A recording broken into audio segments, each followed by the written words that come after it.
Kama unamfahamu mwanamke wa aina hii, ni mwanamke ambaye anapata changamoto za kushindwa kunasa ujauzito, ametafuta ujauzito kwa muda mrefu, anashindwa kunasa ujauzito. Lakini unafahamu mwanamke mwingine ana changamoto za uchafu sehemu zake za siri. Mwanamke mwingine ana changamoto za mirija kuziba, ndio maana ashiki ujauzito.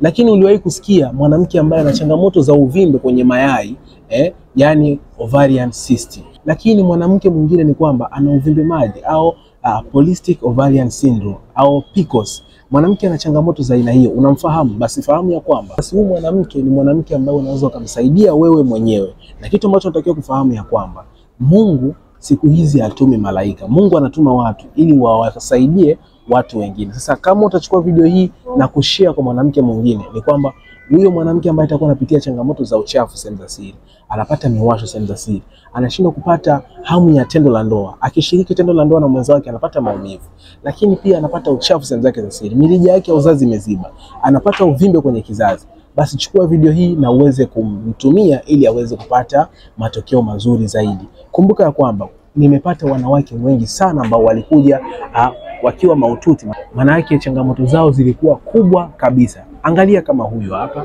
lakini angalia kama huyu, angalia na huyu hapa. Hawa ni watu ambao wamepona kwa kutumia tiba ambazo nimewapatia. Sasa kama na wewe unamfahamu mwanamke, basi mtumie hii video ili aweze kupata ukombozi wa haraka zaidi.